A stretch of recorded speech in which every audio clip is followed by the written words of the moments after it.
নমস্কার বন্ধুরা, আশা করি সবাই খুব ভালো আছো। শুভমিতা ব্লগে সবাইকে স্বাগত জানাই। আজকে তোমাদের সাথে হলুদ ফুলকপির কোরমা রেসিপি শেয়ার করব। সবচেয়ে সেরা স্বাদের সেরাই রেসিপিটা বাড়িতে অবশ্যই একবার বানিও, এটা আমার অনুরোধ রইল তোমাদের কাছে।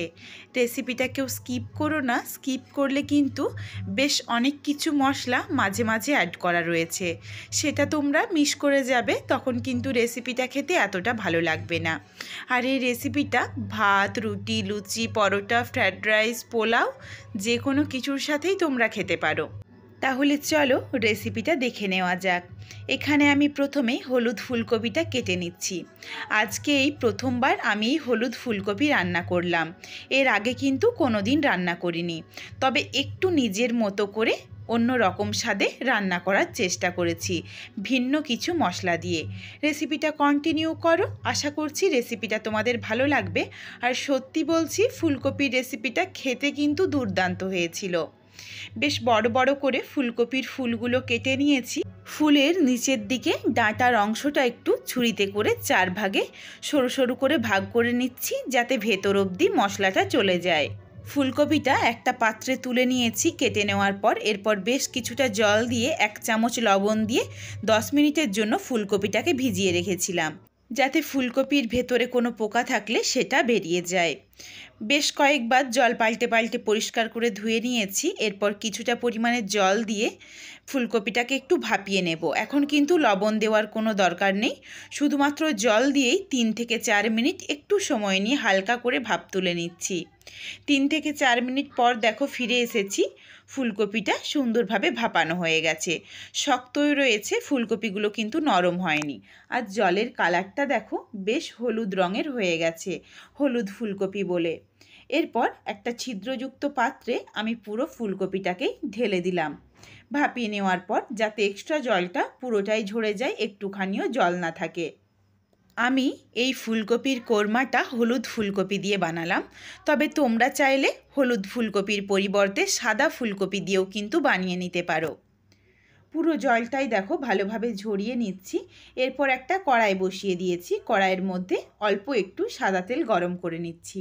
রান্নাটা কিন্তু পুরোটাই সাদা তেলেই করতে হবে, সর্ষের তেল ব্যবহার করা যাবে না, তাহলে খেতে ভালো লাগবে না। তেল ভালোভাবে গরম হয়ে গেছে, এরপর ভাপিয়ে নেওয়া ফুলকপিটা দিয়ে দিয়েছি। এরপর দিয়ে দিলাম স্বাদ অনুযায়ী লবণ। লবণ দিয়ে নাড়াচাড়া করে ফুলকপিটাকে হালকা একটু লালচে রং ধরিয়ে ভেজে নিচ্ছি, তবে বেশি নাড়াচাড়া করা যাবে না, তাহলে কিন্তু ফুলকপিগুলো ভেঙে যাবে। চলো এরপর ফুলকপিটা তুলে নিয়ে কড়াইটা পরিষ্কার করে ফেরত আসছি। কড়াই পরিষ্কার করে নিয়েছি, আবারও 2 থেকে 3 চামচ পরিমাণে সাদা তেল গরম করে নিয়েছি। তেলের মধ্যে দিয়ে দিচ্ছি প্রথমেই বড় সাইজের একটা পেঁয়াজ কুচি। পেঁয়াজটা একটু মোটা করে কেটেছিলাম, আর গ্যাসের ফ্লেমটা হাইতে করে পেঁয়াজটাকে নাড়াচাড়া করে পেঁয়াজটা বেরেস্তা করে তুলে রাখতে হবে। পেঁয়াজটা দেখো বেরেস্তা হয়ে গেছে, সুন্দর একদম লালচে রং ধরে গেছে। এরপর এই পেঁয়াজটা আমি তুলে রেখে দিচ্ছি। বাকি যেটুকু তেল রয়েছে কড়াইতে, এই তেলের মধ্যে কিন্তু পুরো রান্নাটা করে নেব। তেলের মধ্যে ফোড়নে দিচ্ছি গোটা গরম মশলা, তার মধ্যে রয়েছে ছোট এলাচ, লবঙ্গ, দারচিনি।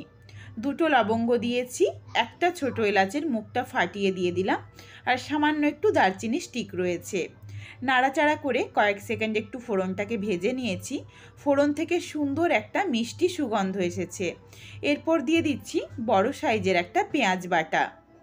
একদম মিহি করে দেখো পেঁয়াজটা বেটে নিয়েছি। পেঁয়াজ বাটাটা দিয়ে এরপর নাড়াচাড়া করব, তার আগে দিয়ে দিচ্ছি স্বাদ অনুযায়ী লবণ। আর কিন্তু আমি রান্নাটার মধ্যে লবণের ব্যবহার করব না, মশলার সাথে মশলার পরিমাণ অনুযায়ী লবণ দিয়েছি, আর ফুলকপি ভাজার সময়ও কিন্তু আমি লবণ দিয়েছিলাম। সুন্দরভাবে দেখো পেঁয়াজটার মধ্যে একটা সোনালি রং ধরে গেছে। এরপর এখানে দিয়ে দিচ্ছি আদা রসুন বাটা। আদা রসুনকে অল্প একটু জল দিয়ে একদম মিহি করে বেটে নিতে হবে। এই মশলাটার মধ্যে যাতে কোনোভাবেই দানা ভাব না থাকে, এদিকে একটু খেয়াল রাখতে হবে। আদা রসুনটা ওইদিকে ভাজা হচ্ছে। এরপর এখানে আমি একটা বাটিতে সামান্য একটু জল নিয়ে নিয়েছি। জলের মধ্যে দিয়ে দিচ্ছি 1 চা চামচের 4 ভাগের 1 ভাগ ধনের গুঁড়ো, জিরের গুঁড়ো আর ঝালের পরিমাণ অনুযায়ী লঙ্কার গুঁড়ো। এটা কিন্তু কাশ্মীরি রেড চিলি পাউডার না, এটা হলো ঝালের জন্য লঙ্কার গুঁড়ো। এই রান্নাটার মধ্যে হলুদের ব্যবহার করা যাবে না, তার কারণ এই রান্নাটা একটু সাদা সাদাই হবে। খুব সুন্দরভাবে দেখো মশলাটা কষিয়ে নিয়েছি। আর খুব বেশি যে মশলা দিয়েছি সেটা কিন্তু নয়, তোমরা দেখেই বুঝতে পারছো।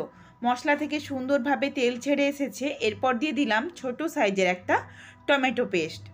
টমেটো বাটা দিয়েও নাড়াচাড়া করে মিশিয়ে নিয়েছি যতক্ষণ না অবধি টমেটোর থেকে কাঁচা গন্ধ চলে যায় আর ভালোভাবে কষানো হয়।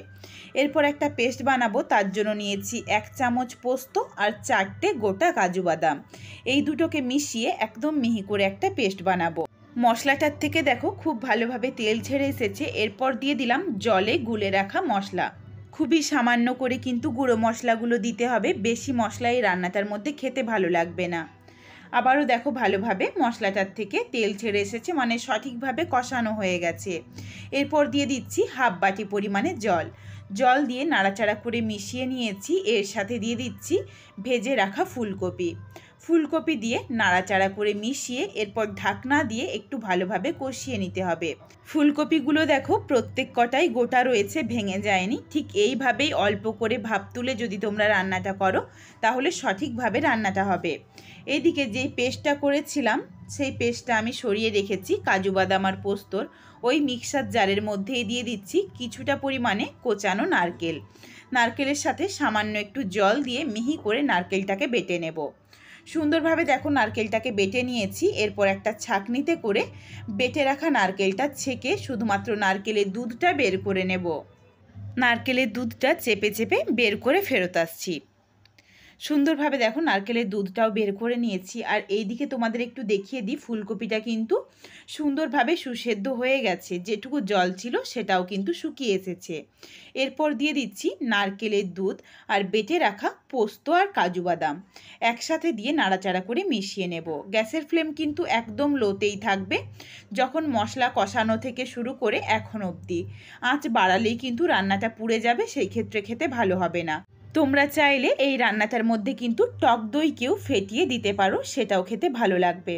তবে আমি এখানে টক দইটা স্কিপ করলাম কাজু বাদাম পোস্ত আর নারকেলের দুধ দিয়েছি বলে।